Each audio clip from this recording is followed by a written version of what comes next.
kita berikan kepada Mem Sari. Silakan kepada Mem Sari memberikan masukan. Terima kasih Mem Sari, Mem Sri. Oke, Bu, saya panggilnya Bu Dina aja kali ya, Bu. Baik, Mem. Ya, Ibu selamat udah ujian skripsi ya. Baik Ibu, yang pertama adalah nanti Ibu lihat di lokasi penelitian, Ibu buat tanggal berapa sampai berapa untuk melakukan penelitian ya. Tanggal 6 sampai tanggal 20, Mem. Iya, tapi di situ masih Desember Ibu buat. Nanti Ibu ubah aja. Oh, iya. Ya. Baik, Mem. Oke. Baik, Ibu responden Ibu ada berapa, Bu? Ya, Mem. Oh, 15, Mem. Respondennya ada 15 responden ya, Bu Ya, ya. Mem. Oke. Ibu bisa ceritakan, Bu, gimana Ibu melakukan intervensinya dari pretest, intervensi sampai post-test. Satu pasien aja, satu responden aja. Jadi gimana Ibu mendapatkan pasien atau responden, terus Ibu melakukan pretest, intervensi, dan post-test. Jadi terima kasih, Mem. Pertama kita menunggu surat dari dari Universitas Awam. Iya, Ibu anggap itu udah selesai. Iya. Ibu langsung terus gimana Ibu mendapatkan responden? Kita pertama meminta persetujuan dari responden atau yang mewakili, Mem.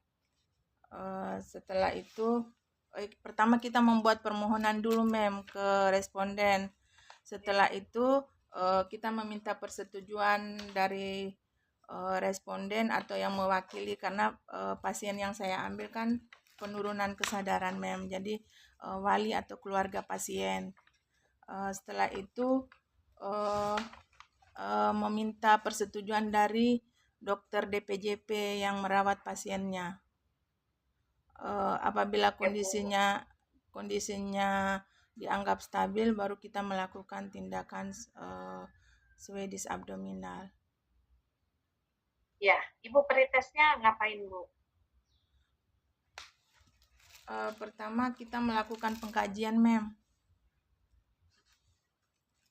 Pengkajian apa, Bu?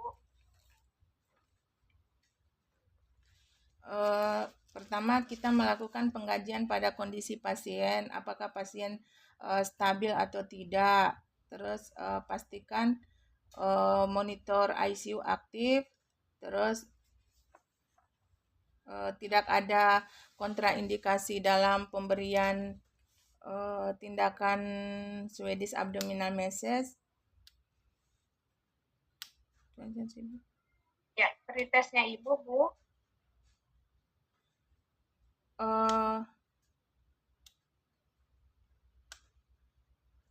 Pretestnya kita memastikan bahwa hemodinamik pasien itu stabil, Mem. Ibu coba lihat di bab 2-nya, Ibu. Kita ke kerangka konsepnya, Ibu. Di sana kan udah jelas ya. Ada pretest, intervensi, post-test. Nah, pada saat pretest, Ibu ngapain dulu? Karena di master tabel Ibu juga ada.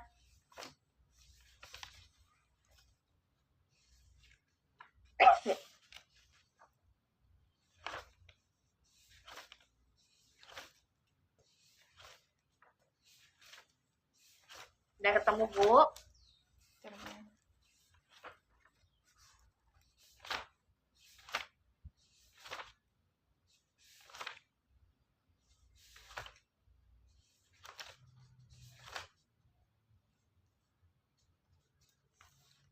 Judul Ibu kan Swedish abdomen terhadap Swedish konstipasi kan? Ya. Meses, Mem. Ya, untuk konstipasi kan, Bu? Iya, Mem. Ya, berarti Ibu pretestnya ngapain sebelum Ibu melakukan intervensi? Kita mengkaji tingkat konstipasi pasien, Mem. Ya, mengkajinya bagaimana, Ibu? Dengan melihat apakah distensi abdomen, terus pasien mengalami defekasi kurang dari 2 kali seminggu, terus fesesnya keras, apakah peristalsis usus menurun, terus apakah kita melihat pasien itu mengedan saat BAB, terus ukuran fesesnya yang sangat kecil, gitu Mem. Baik, itu ya Bu. Ibu kan melihat dulu kan, mengobservasi konstipasi. Ya Mem. Ya, untuk melihat konstipasinya ringan, sedang, atau parah, gitu ya Bu. Ya Mem. Nah, terus Ibu lakukan intervensinya langsung setelah Ibu observasi, langsung intervensi. Bukan, kita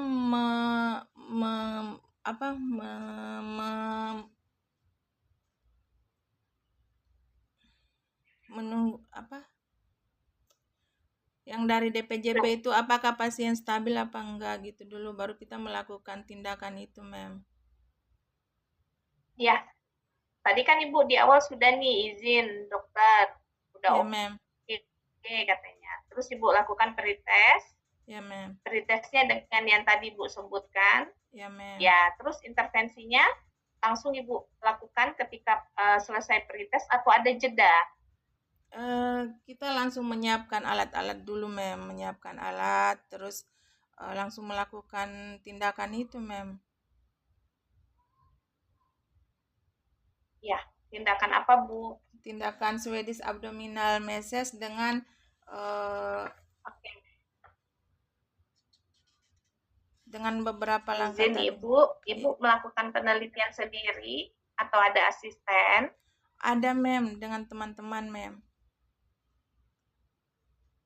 Karena kita kan perlu observasi Mem. Oke, kalau Ibu dengan teman-temannya, ya begini Ibu, maksud saya ya Mem. Kalau dengan teman-teman udah persamaan persepsi Ibu dengan teman-temannya untuk melakukan pijatnya dengan pasien? Ya Mem, jadi sebelum teman-teman melakukan itu saya sudah mengajarilah Mem ke teman-temannya. Oke, jadi setelah pretest Ibu lakukan intervensi dengan pijit tadi, berapa menit Bu? 10 menit 10 menit satu sesi Mem. Jadi selama 3 hari berturut-turut. Jadi ada berapa sesi Bu? Ada 4. Ya, berarti 10 menit selama satu sesi, 4 sesi. Iya Mem. Soalnya nggak ada gambarnya Bu di ininya Ibu. Mungkin nanti ditambahin ya Bu. Pijitnya itu bagaimana? Gambarnya di bab 2 maksud saya. Untuk intervensinya Ibu. Kayaknya. Gitu ya Bu. Terus post testnya kapan Ibu lakukan? Setelah 3 hari pemberian message, jadi hari keempat Mem, kita menilainya. Oke, hari pertama pijitnya pijit sesinya selama, bagaimana Bu? Ya Mem? 4 sesi. Pijitnya 4 sesi dalam satu hari. Ya Mem, selama 3 hari berturut-turut. Nah, hari keempat kita observasi. Selama 3 hari. Setelah hari. Oke, berarti di hari keempat Ibu observasi. Gitu ya Bu. Oke, baik, saya lanjut saja Bu. Oke, yang pertama adalah saya lihat di bab 4 Ibu, untuk data univariatnya, Ibu tidak ada menjelaskan pretest itu konstipasi ringannya berapa responden, sedangnya berapa responden, terus parahnya berapa responden. Ibu langsung hanya kotak hasil dari SPSS, ratanya yang Ibu lihatkan, gitu ya Bu. Jadinya tadi saya menghitung sendiri, itu dia. Itu untuk data univariat ya Bu. Nanti mungkin ditambahin tabelnya. Jadi sebelum hasil SPSS-nya, Ibu tampilkan dulu univariatnya. Dari data demografi juga nggak ada umur pasiennya berapa, ya Bu. Itu juga nggak ada data demografinya. Itu yang pertama. Terus pretestnya berapa, untuk ringan, sedang, parahnya berapa, post-testnya juga untuk ringan, sedang, parahnya berapa. Karena itu kan nanti untuk pembahasan kita di bab 5-nya. Itu ya Bu, nanti Ibu tolong lengkapi. Terus yang kedua, setelah tadi saya lihat master table, rata-rata kan pasien Ibu sukor, somnolen, ada yang koma Bu? Yang saya kaji itu nggak ada Dok. Enggak ada dong, enggak ada mem. Kebetulan yang kesadaran sopor sama somnolen aja. Oke, sopor sama somnolen. Yang luar biasanya adalah yang sopor aja lah ya, yang mem. parah, konstipasi parah. Ya mem. Ketika dilakukan 3 hari apa tadi intervensi, ya mem. Ya, konstipasinya menjadi 0. Berarti Ya. kan tidak ada konstipasi ya Bu? Ya mem. Ya, apakah selama 3 hari itu ada diberikan cairan Bu untuk melembekkan BAB atau bagaimana? Atau pasiennya dibebaskan dari untuk mikrolak dan lain-lain? Enggak ada mem. Kalau pasien yang selama saya melakukan penelitian tuh dia tidak mendapatkan obat itu laksatif dok mem. Ya, oke, berarti nggak ada laksatif, mikrolak nggak ada ya Bu ya? Ya, jadinya yang parah, yang tadinya tingkat konstipasi parahnya setelah dilakukan 3 hari itu menjadi 0. Iya mem. Ibu bisa kasih saya tanggapan selama Ibu mengobservasi 3 hari dari parah sampai menjadi tidak konstipasi itu jalan ceritanya gimana Bu? Itu kan maksudnya kita kan melakukan Swedish abdominal itu kan per hari kan mem 4 sesi itu. Nah hari keempat itu saya mengobservasi apakah masih ada distensi abdomen enggak. Terus pasien itu tidak mengalami lagi distensi abdomen. Terus BAB-nya itu tidak keras mem, yang lunak gitu. Jadinya yang keluarnya lunak. Ya, maksud saya Ibu berarti memperhatikan lembar observasi, kan ada tuh lembar observasi Bu. Iya mem. Yang Ibu kaji, yang Ibu sampaikan kaji tadi, lembar observasinya ada 8 poin itu Bu. Iya mem. Benar ya Bu? Iya mem. Ya, terus ada gimana Bu lanjutkan? Ada yang masih ada misalnya ada beberapa yang sudah memang sudah memang tidak konstipasi lagi, ada yang masih ringan, ada yang masih sedang gitu mem. Iya, pertanyaan saya yang tidak Bu. Dia dari parah terus tiba-tiba 3 hari tidak. Iya, itu kan luar biasa ya Bu ya. Iya. Dan pasiennya ada yang support saat itu. Kalau saya lihat di master tabelnya Ibu. Jadinya Ibu bisa asumsinya Ibu gimana ya dengan pasien-pasien yang ada yang somnolen dari sedang tapi masih ada yang ringan gitu. Menurut Ibu gimana Bu hasil observasinya Ibu?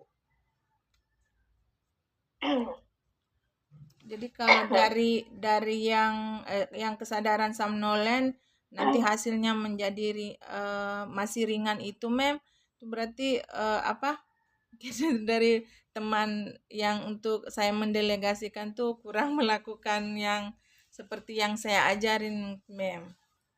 Oke, berarti ada bias di sana. Ya, berarti tidak sesuai yang Ibu ajarkan sama temannya. Oke, baik Ibu. Jadinya nanti ini dijadikan keterbatasan penelitian ya Bu. Baik mem. Oke.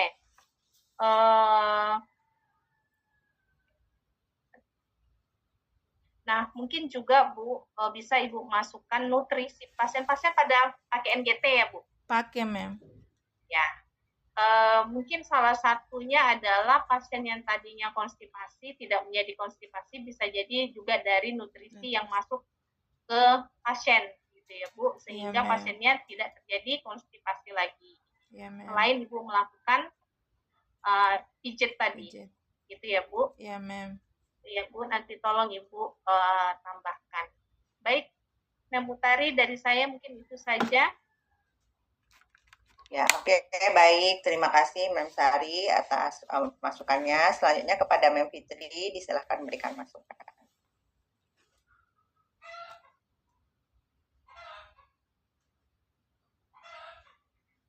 Baik, terima kasih Mem Utari kesempatan yang sudah diberikan. Izin Mem Sri, Mem Sari untuk melanjutkan tadi ya masukan daripada Mem Sari. Selamat Bu Dina, sudah memaparkan tadi hasil penelitiannya dan ada tadi bukan dari Memsari dan juga ada klarifikasi terkait dengan proses penelitiannya ya Bu ya. Ya, mem. Tadi kita dapat informasi bahwa ya walaupun sudah diajarin di awal tapi ternyata pada pelaksanaannya masih ada juga yang mungkin tidak sesuai, sehingga itu yang menyebabkan bias ya. Itu tadi berdasarkan hasil yang sudah Ibu paparkan ya. Nah, oke, kita lihat secara keseluruhan skripsi Ibu ini dari penulisan sih sudah cukup baik, cuman memang setelah saya baca ada typo dikit-dikit ya, salah ketik, nanti tolong Ibu baca lagi. Lalu kemudian ada memang masih beberapa kalimat yang mengindikasikan bahwa itu masih proposal, padahal Ibu sudah melaksanakan. Ya, nanti Ibu cek lagi. Ya, mem. Nanti saya kirim ini yang saya sudah cek-cek ya, nanti Ibu baca lagi semuanya. Ya, mem. Contohnya di hipotesis, Ibu cek di hipotesis bab 2. Itu kan dua-duanya Ibu masih tulis itu. Tidak ada pengaruh dan ada pengaruh. Nanti kan berarti kita hapus salah satu yang tidak sesuai dengan hasil penelitian. Nah, itu contohnya. Jadi kan masih proposal. Ya, lalu, kemudian di DO-nya, tadi kan sudah Ibu informasikan bahwa proses Swedish abdominal massage ini selama berapa sesi tadi Ibu? Saya mau pastikan lagi. 3. Berapa sesi Ibu lakukan? 3 sesi? 4 sesi selama 3 hari. Selama 3 hari berturut-turut. Oke, baik. Nanti Ibu sesuaikan dengan di DO. Kalau di DO itu dituliskan per sesi 15 menit, 1 sesi per hari selama 5 hari berturut-turut. Nah, sesuaikan yang Ibu dengan yang Ibu sudah laksanakan. Itu ya, supaya sinkron nanti. Ya, mem. Lalu kemudian, nah tadi yang masalah Ibu mendapat bantuan dari teman-teman atau dengan kata lain asisten peneliti, Ibu tambahkan nanti waktu di prosedur pengumpulan data ya Bu ya. Ya, mem. Bahwa memang, tapi walaupun memang ternyata pada saat pelaksanaan ada juga keterangan yang Ibu sudah katakan. Halaman 41, analisa bivariat. Nah, ini juga masih, suara saya terdengar Ibu? Ini kayaknya internet saya kurang bagus. Dengar jelas, Mem Fitri. Oke, baik. Di analisa bivariat halaman 41 Ibu. Ya, mem. Nah, itu juga masih bahasa proposal tuh kan Ibu masih tampilkan dua-duanya itu ujinya. Uji t-test dan dengan Wilcoxon. Nah, Ibu pakai uji apa waktu uji pengaruh tadi? Perbedaan pre dan post. Wilcoxon, mem. Ya, si t-test dia. Oke, Bu. Ya, mem. Bu Dina? Ya, mem. Dengar suara saya, Bu Dina? Dengar, mem. Dina? Ya, mem. Halo, Mem Fitri. Terdengar, Mem Fitri? Terdengar, mem. Soalnya enggak ada feedback, saya pikir nanti jaringan saya yang kurang bagus. Oke. Lalu ini di halaman 43. Nah, ini kan di etika penelitian. Ya, mem. Ada prinsip etik beneficence dan non-maleficence.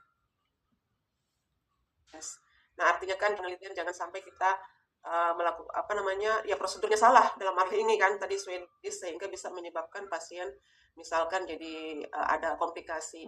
Nah, selama Ibu melakukan prosedur ini, Swedish abdominal massage ini, ada nggak kendala sama pasien? Ada masalah misalkan hemodinamiknya berkurang atau tidak stabil, kira-kira ada nggak?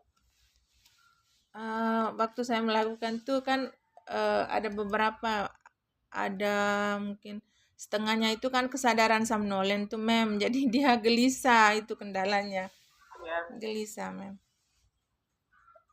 Gelisah, jadi kayak TTP-nya, heart rate-nya gitu naik? Tidak juga pada sih. saat gelisah pasiennya. Gelisah yang ini maksudnya tuh enggak gelisah-gelisah gitu ya, yang sampai. Tapi hemodinamiknya masih stabil, mem. Tapi artinya tidak mempengaruhi hemodinamik, masih stabil. Oke. Iya, Ya. Itu saya mau pastikan bahwa memang pada saat proses ini kita benar-benar mengimplementasikan, tetap kita jaga bahwa pasien itu jangan sampai bahaya kan gitu. Iya, jadi mem. Hemodinamik tetap stabil ya. Iya, mem. Oke, baik. Lanjut lagi.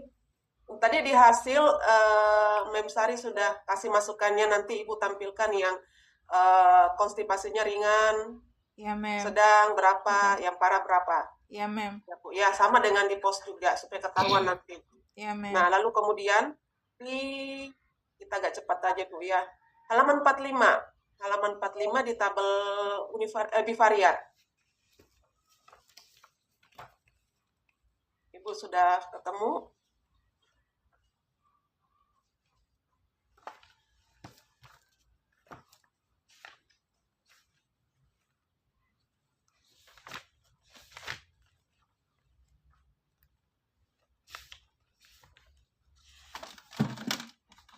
Ya, Mem. Ibu pakai ini Minrank. Ibu pakai median apa Min? Oh, Di atas kan Ibu pakai median tuh. ya, Mem. Median, Mem, pakai sebenarnya. Pakai min atau median? Median, Mem. Oh ya, disesuaikan ya. Karena apa? Kenapa pakai median patokannya? Karena data penelitiannya itu ada yang berhasil dan ada yang tidak berhasil, Mem. Ya sedikit, maksudnya ada yang normal dan ada yang tidak normal. Distribusinya data tidak terdistribusi dengan normal. Nah, bukan dari patokan berhasil atau tidak gitu ya, Bu ya. Iya, Mem. Oke. Baik, nanti disesuaikan ya, Bu ya. Ibu patokannya median ya. Iya, Mem. Itu kan tulisannya min. Nah, oke. Nah, tadi untuk di pembahasan. Jadi kan kalau Ibu sudah kelompokkan nanti berapa orang yang ringan, berapa orang yang sedang, berapa orang yang parah, itu Ibu analisa satu-satu gitu kan. Ya, Kira-kira paling banyak di mana? Adanya di ringan atau yang parah gitu ya, atau sedang. Misalkan banyakkan yang parah, contohnya ya.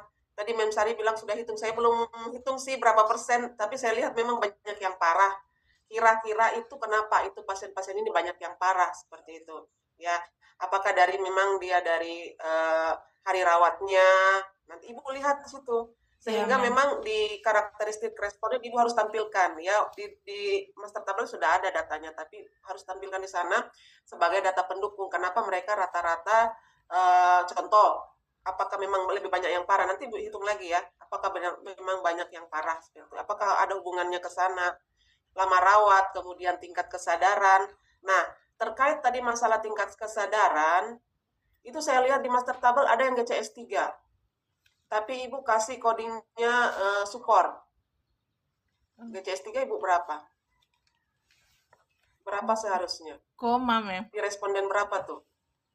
Harusnya kesadarannya koma. Nah, itu satu orang itu yang nampak. Iya, kalau kita lihat di master tabel, yang lain itu turun di ringan, yang satu ini yang tinggal di sedang. Nah, itu kan bisa jadi pembahasan juga. Dia memang masuk di koma, walaupun dia masih 5 hari perawatan, tetapi dia statusnya adalah koma. Sehingga cuman si pasien ini atau responden ini yang tinggal di sedang, cuman satu, yang lain kan turun di ringan, turun pun tidak. Nah, Ibu ini sebagai salah satu data pendukung untuk membahas nanti waktu Ibu lihat di posnya. Di posnya itu kan ternyata sekian orang ya, sekian responden yang tidak, sekian responden yang ringan, sekian satu responden yang masih berada dalam sedang, ya. Nah, sedangnya ini kenapa? Mungkin saja bisa kita hubungkan dengan GCS-nya kan gitu. Nanti Ibu carilah pendukungnya, bahwa dengan penurunan kesadaran itu tentunya akan mempengaruhi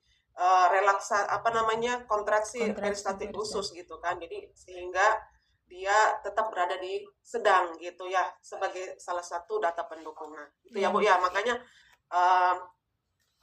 nanti dicek lagi ini masalah GCS. Ibu ada kan data GCS-nya kan yang Ibu tampilkan di sini kan langsung kelihatan somnolen, sopor. Nanti cek lagi bagus-bagus kan ada GCS-nya kan Bu. Cek nanti. Nah, ini kan mana tahu kita kan kadang silap untuk menginterpretasikan GCS ini masuk kemana dia kan gitu, tingkat kesadaran ini dicek lagi supaya nanti Ibu terbantu pada saat melakukan pembahasan. Ya, Mem. Ya, Bu ya? Ya, Mem. Oke. Lalu kemudian tadi pertanyaan Mem Sari, masalah pada saat proses ini berlangsung selama 3 hari, apakah ada obat-obat yang bersifat laksatif yang diberikan? Tadi Ibu bilang nggak ada sama sekali ya. Iya, Mem. Nggak ada dokter. Ini saya mau nanya sekali lagi karena ini ada beberapa pasien kita yang stroke, kemudian yang CKB, artinya kan salah satu penanganannya kan biasanya adalah dokter akan memberikan misalkan kayak Laptulok untuk supaya pengencer. Kan kita mencegah jangan sampai peningkatan tekanan intrakranial kan kalau dia sampai konstipasi kan gitu. Memang nggak ada sama sekali dikasih ke situ ke pasiennya, Bu. Nggak ada, Mem. Yang Sama sekali nggak ada. iya, kebanyakan dokter tuh ngasih yang pada pasien yang jantung post PCI itu, Mem. Oh, oke. Kalau yang untuk ini enggak ya kayak masalah trauma kepala gitu kan. Ini kan kita kalau jantung oke, kita takut ke sana nanti ya, Mem, bisa serangan. menyebabkan falsafah manuver. Kemudian tapi kalau dia masalah di cedera kepala ini dan stroke itu kan takutnya peningkatan tekanan intrakranial kalau dia mengedan kan gitu. Dokter memang sama sekali nggak ada ya kasih ya, Bu ya. Pada saat saya melakukan penelitian itu belum ada dikasih, Mem. Nah, nanti setelah itu baru kita konsultasi dengan dokternya untuk pemberian itu. Kalau memang nggak ya, keluar. ini memastikan saja sih, Bu. Iya, Karena Mem. kan ini kan contohnya stroke hemorragik sudah 8 hari dia dirawat dan kemudian dia konstipasinya parah gitu kan. Iya, Nah, Mem. apakah Ibu ini contoh nih, saya kasih contoh. Iya, Mem. Kalau misalkan kayak responden yang nomor 13, dia udah 8 hari dirawat. Ibu meneliti melakukan intervensi ini di hari keberapa dia dirawat? Pada saat dia masuk hari kedua, Mem. Pada saat pasien itu masuk ke ICU pada hari kedua. Itulah saya melakukan penelitian. Oh, berarti artinya Ini pasien 8 hari dirawat ini total semua ya? Iya, setelah gitu, Mem. Bukan dari waktu Ibu mulai penelitian melakukan itu. Bukan, Mem. Berarti Ini ada pasien yang hari baru. Pertama, oh gitu. Iya. Ya. Nah, itu kan perlu kita luruskan juga gitu kan. Kita Iya. berpikir bahwa sudah 8 hari dia tidak BAB kan jadinya kan gitu. Enggak, Mem. Nah, tetapi ternyata ya begitu dapat pasien mau hari pertama, hari kedua langsung dilakukan Pengkajian. ini. Nah, Iya, itu Mem. jadi harus disesuaikan di sana. Hari keberapa dilakukan ini harusnya ya. Iya, Hari Mem. keberapa dilakukan message tadi kan gitu. Supaya nanti ketahuan ke belakang riwayatnya. Nah, kembali lagi untuk di lembar observasi Ibu yang di untuk menilai konstipasi. Contohnya nih, misalkan nomor 2, item nomor 2, defekasi kurang dari 2 minggu, 2 kali seminggu. Itu kan memang kalau kita lihat di master table 0 semua. Ibu dapat informasinya ini untuk bisa mengisi 0 itu dari mana? Karena 2 minggu, 2 kali seminggu. Tanyain dari mana? Ibu bisa dapat informasi itu. Walaupun dengan 0. Ibu ambil keputusan tuh 0, dari mana dapatnya? Karena kan ini pasien baru masuk. Iya, Mem. Tentunya kan kita ke belakang kita harus tanyain. Ini saya dapatnya itu gini, Mem. Pas setelah kita melakukan itu kan kita observasi hari keempat tuh, Mem. Nanti setelahnya 1 minggu 4 hari kemudian kita observasi lagi. Saya observasi lagi, tanya ke teman-teman tuh ada nggak BAB lagi gitu, Mem. Iya, oke. Yang posnya oke lah selama kedepannya. Tapi misalkan pasiennya baru masuk hari ini, habis operasi kraniotomi, contohnya post kraniotomi baru masuk hari ini. Iya, Ibu kemudian sesuailah dengan kriteria Ibu ambil lah. Otomatis kan Ibu kaji dia, defekasi kurang dari 2 minggu. Datanya kan harusnya yang ke belakang, karena dia kan masih pasien baru. Ibu dapat informasinya ini supaya bisa isi 0, 1, atau 2 ini dapat dari mana kira-kira? Ibu ada pengkajian nggak ke keluarganya? Ada, Mem, ada. Tanya ke keluarganya. Itu kan itu ya, jadi justifikasinya bisa dapat dari sana. Kan pasien misalkan habis operasi kan rata-rata penurunan kesadaran, sehingga kita nggak bisa nanyain informasi tersebut. Kalau masalah observasi ke bawah, ini memang tantangannya gini loh. Karena memang kita tanyain masalah peristaltik khusus menurun, feses keras itu kan, misalkan pasien baru nih, kan belum tahu kita orang baru masuk sekarang. Jadi tentunya yang informasinya kita dapatnya itu yang ke belakang sebenarnya gitu. Iya, Mem. Nah, ini mungkin sedikit ada keterbatasan lah kita katakan, karena Ibu rata-rata ini pasiennya hari keberapa Ibu, hari keberapa dia rawat Ibu ambil. jadi responden? Rata-rata hari keberapa? Rata-rata hari kedua, Mem. Nah, itu kan artinya masih baru kali gitu, baru gitu. Kalau kita mau nilai dia pas masuk kan belum, kita nggak bisa ini coba ke belakang nanti ya. Jadi memang tantangannya adalah di apa namanya di checklist pre-nya. Kalau postnya oke lah kan kita bisa observasi selama dia kita lakukan apa namanya intervensi kan seperti itu selama 3 hari ya. Ya, Sehingga Mem. ya memang mungkin ini satu keterbatasan juga karena kita dapatnya datanya itu 2 hari rawat gitu. Padahal kan kita katakan dia konstipasi itu kan jauh ke belakang kan, ya tantangannya di sana sih sebenarnya. Ya, oke. Mungkin boleh ditambahkan aja supaya nanti orang yang membaca tidak bertanya-tanya, ini kayak mana gini, baru masuk pasiennya langsung tahu dia konstipasi kan, tahu dari mana. Tentunya Ya, itu Mem. menjadi suatu keterbatasan tersendiri. Kecuali untuk kedepannya, nah tadi makanya saya tanyain, 8 hari rawat nggak dikasih laktulog gitu kan misalkan, atau Ya, Mem. laksatif, pasien dengan kraniotomi dengan apa stroke gitu kan, Iya, tentunya Mem. itu kan bermasalah nanti kalau bisa tekanan intrakranial meningkat. Nah, ternyata ibu ngambilnya di Pas masuk pas 2 masuk hari kan. setelah masuk. Iya, gitu. Oke. Jadi nanti boleh ditambahkan di sana Bu ya tadi masalah pembahasan dicek-cek lagi dia punya kayak Iya, tingkat Mem. kesadaran DTS pastinya ya. Jadi Iya, sebagai Mem. tambahan nanti untuk bisa melakukan pembahasan. Lalu kemudian Ibu masukannya untuk ruangan, nah ini sudah Ibu tampilkan di sini bahwa ya diberikan pelatihan. Ibu ini berapa orang asisten Ibu kemarin yang Ibu ajarin Swedish abdominal massage? 4, Mem. 4. Iya.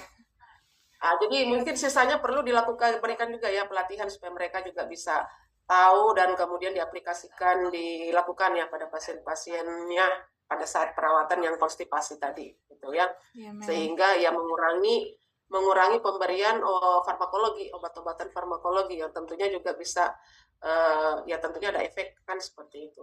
Nah, lalu kemudian ada satu lagi yang di pembahasan mungkin satu kata aja sih yang saya mau klarifikasi, masalah imobilitas Iya, Mem. di halaman 49. Ya memang pasien-pasien yang konstipasi ini kan, yang pasien di rawat ICU, salah satu faktor yang menyumbang konstipasi adalah memang pasiennya imobilitas kan. Lalu Iya, kemudian Mem. ada obat-obatan yang digunakan, kayak misalkan obat-obatan antidepresan, kayak gitu kan bisa Iya, Mem. menyebabkan penurunan mortalitas daripada usus. Usus. Nah ini Ibu tuliskan di sini adalah di asumsi Ibu ya, saya bacakan. Menurut asumsi peneliti, tingginya rata-rata tingkat konstipasi sebelum intervensi dipengaruhi oleh kondisi klinis pada pasien ICU yang mengalami imobilitas total. Kalau total sama sekali nggak di Mika-Miki kamu. Pasiennya di Mika-Miki kan masih? Masih, Mem. Nah, semua walaupun dia habis operasi kan tetap juga ada. Nah, maksudnya totalnya dihapus lah, karena kan tetap juga masih ada. Cuman memang imobilitas adalah penurunan mobilitas atau rentang gerak gitu. Tapi kan tidak total juga dia diam, tetapnya dia harus Imobilisasi. ya imobilisasi aja gitu ya. Iya, Mem. Nah, kemudian memang penggunaan farmakoterapi yang memang ya bisa menghambat mobilitas usus. Oke, itu saja karena kan itu sangat bermakna sekali. Jadi berpikir saya nanti ini pasiennya sama sekali nggak digerakin karena dia imobilisasi total, padahal pasiennya itu masih bisa yang somnolen yang kayak apatis kan dia bisa dia sendiri. Ada yang cuman CKD kan pasiennya nggak sampai koma kan dia bisa miring-miring gitu kan, berarti cuman imobilisasi saja tetapi totalnya dihapus. Iya, ya. Mem. Oke, ya Bu, ya itu mungkin yang perlu ditambahkan nanti, lihat lagi di master table supaya membantu Ibu dalam pembahasan ya. Baik, Mem. Oke, baik, terima kasih, mungkin itu masukan dari saya. Sukses selalu Bu Dina ya. Saya kembalikan ke Mem Sari. Terima kasih, Mem. Oke, baik. Terima kasih Mem Fitri dan Mem Sari atas masukannya. Apakah dari Mem Sri ada tambahan, Mem Sri? Ada sedikit, Mem Tari. Ya, silakan. Bu Dina, ini apa namanya yang tadi Mem Fitri itu kan memang di master tabel kita itu lama rawat ya Bu ya. Iya, Jadi kali memang mungkin ini di bab 3 di prosedur pengumpulan data di proses penelitian memang kita sampaikan sepertinya supaya memang tidak miss yang tadi Mem Fitri bilang. iya. Kan rata kita melakukan Swedish massage itu di hari kedua. Iya, di iya. ya. Iya, Makanya dokter DPJP-nya ACC, ada tanda tangan ACC ya, tanpa Iya. pemberian obat selama itu. Yang tadi Iya, Mem Mem. Fitri, ketika kita lihat yang tadi Mem Fitri bilang 8 hari masa nggak dapat gitu. Iya, Jadi Mem. barangkali di pembahasan itu perlu kita tambahkan, Bu. Jadi nanti biar nggak ini. Ya, jadi dokternya ACC itu kalau 8 hari kan ada tulis suratnya ya Mem Fitri, di lampiran kemarin pas bimbingan Bu Dina itu juga saya tanya ACC Mem dokternya, karena pada hari kedua Mem Fitri. Jadi barangkali itu ya Bu Iya, Dina. Mem. Terus Iya, tadi Mem. yang Mem Sari Bu, yang tadi Mem Sari tanyakan langkah-langkah masasnya, Swedish massage itu ada di bab 2 kita Bu, ada gambarnya Ibu lengkap kok. Iya. Nah, Kan gitu ya. tadi mau bilang itu. Mau bilang itu tapi nggak dibilang. Ya, Bu Dina lagi nggak fokus kata Mem Fitri. Oke, barangkali itu aja Mem Tari, terima kasih. Oke, baik, terima kasih Mem Sri ya. Baik, kami skors dulu sidangnya ya, Bu Sekondina Sita ya, silahkan menunggu terlebih dahulu. Baik, Mem.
Sudah Mem Tari.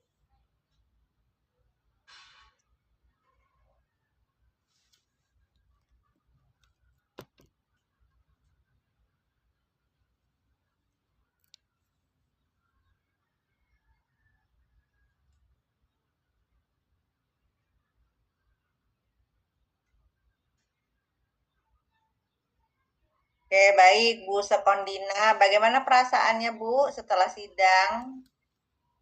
Nur Adila mungkin keluar dulu ya, nanti saya panggil ya. Nur Adila keluar dulu ya, sidang Bu Sekondina belum selesai. Out dulu ya. Oke. Baik, gimana perasaannya Bu Sekondina? Sedikit lega, Mem, tapi belum ada pengumuman. Ah ya.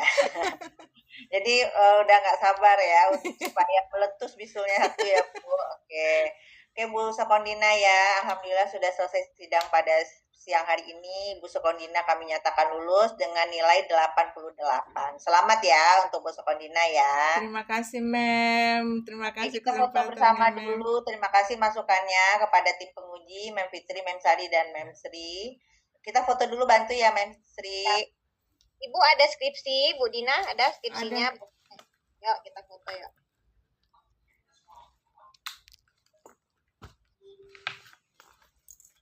Nah, Ibu mundur kali ya, Ibu mundur. Terus skripsinya taruh di samping boleh. Oke. Oh hilang dia Bu. Ketutup aja Bu Dina. Ibu taruh ya oke ya Bu Dina.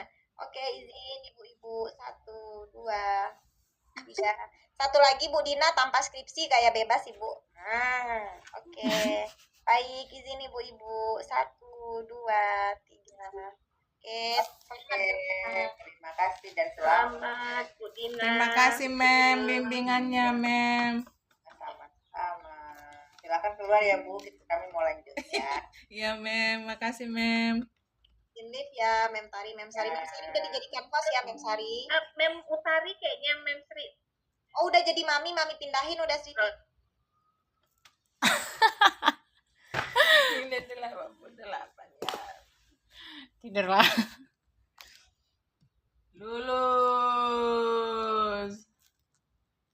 Tidurlah dengan tenang anak muda. Pasti mau bingung nih aku otak-atik ngapain dah aku otak-atik. Nanti mau bangun baru kita makan-makan ya. Gimana sih maunya? Bapak. Tapi tunggu adik pulang. 38 menit. Masih ke ini.